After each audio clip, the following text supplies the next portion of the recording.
D'accord. Bonjour. Dites-moi. Donc, vous êtes passé un petit peu par tous les états ce soir avec l'ouverture du score, 2 buts encaissés coup sur coup, une égalisation sur penalty. Quel est votre premier sentiment là? Le sentiment, c'est quelque part, finalement, le résultat nul est plutôt logique. Quand on regarde, on fait une première mi-temps pas très bonne. Manque de rythme, manque par moment de rigueur.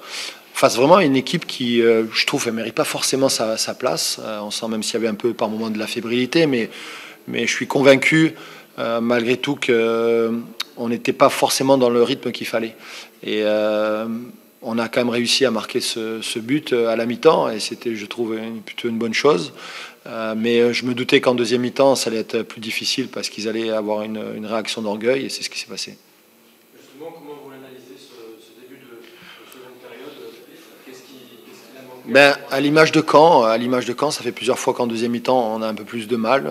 Les raisons, je les connais pas. Peut-être qu'on pense qu'on est déjà plus ou moins maintenu, sauvé, et que ça va se passer normalement. Mais dans le foot, il faut pas se relâcher. Il faut pas se relâcher. Et ils ont été vraiment, ils nous ont mis en difficulté, ils nous ont fait souffrir, notamment de par leur déplacement. Ils ont marqué 2 buts. Bon, le premier, magnifique. Le deuxième, je pense qu'il était largement évitable, mais il a été coup sur coup. Et finalement, on a eu le mérite d'égaliser avec ce penalty. Et avec un petit peu de réussite à la fin, on aurait presque pu les punir. Donc il y a un bon Dieu de chaque côté, j'ai envie de dire, entre la barre transversale et pour eux, et puis cette dernière occasion à la fin qui aurait pu nous permettre de gagner le match. Alors, malgré tout, comme vous dites, le maintien n'est pas encore acquis, mais vous continuez d'avancer, de prendre des points, donc vous en rapprochez forcément. Oui, on s'en rapproche, bien sûr. Avec 43 points, on va dire le compteur tourne. Il a plus tourné pendant un certain temps. Ces matchs-là, il faut être capable de pas les perdre. Et c'est ce qu'on a réussi à faire, vraiment en souffrant parce que cette équipe nous a malmenés, notamment dans l'entrejeu, de par les déplacements, notamment Le Bihan, qui nous a créé beaucoup de soucis. Mais bon, on apprend, il faut apprendre de nos erreurs. Et comme je l'ai dit, la réaction est bonne, la réaction est belle, d'être capable d'égaliser et peut-être à la fin presque de l'emporter. Donc oui, on est passé par plusieurs types d'émotions, mais le match, dans le contenu du match, on n'est pas forcément satisfait.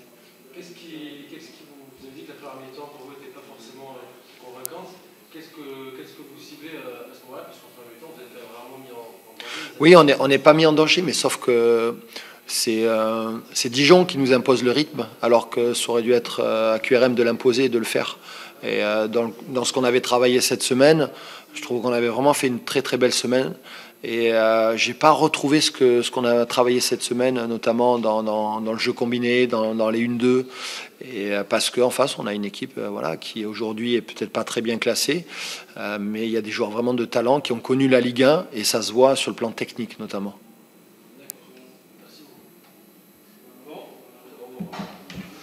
Merci.